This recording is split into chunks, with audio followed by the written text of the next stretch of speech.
നമ്മൾ ഓസ്ട്രേലിയയിൽ സൺഷൈൻ കോസ്റ്റിൽ വന്നേക്കണം ഒരു ഫ്രണ്ടിൻ്റെ വീട്ടിൽ. അവിടുത്തെ ഒരു സാധനം കാണിക്കാമേ.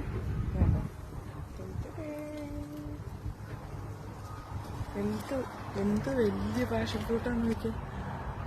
അമ്പോ,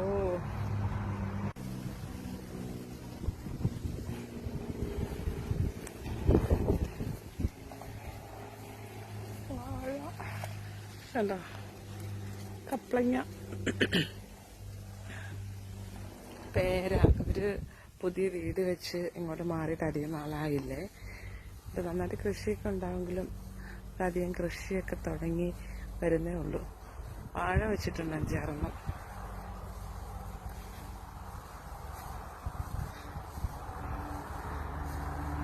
മുല്ലയുണ്ട്, മുല്ല.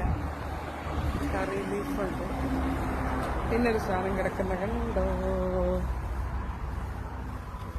Passion fruit. ഇഷ്ടംപോലെ ഉണ്ട്. ഉണ്ടോ, പഴുത്ത് മഞ്ഞുള്ളു. ഇവിടെ കുറേ ഉണ്ട്. ഇവിടെ പന്തലൊക്കെ കെട്ടിക്കൊടുത്തിട്ടുണ്ട്. ഇത് ഇവരുടെ അപ്പുറത്തെ സൈഡിൽ നിന്ന് ഇപ്പുറത്തേക്ക് ഇങ്ങനെ പടർന്നു വന്നേക്കുന്നതാണ്. അവിടെ ഒരു കുഞ്ഞു മാവൊക്കെ വെച്ച് പിടിപ്പിച്ചിട്ടുണ്ട്. ഒരു 5-6 വർഷം കഴിയുമ്പോൾ നല്ല മാങ്ങയൊക്കെ ഉണ്ടാവും.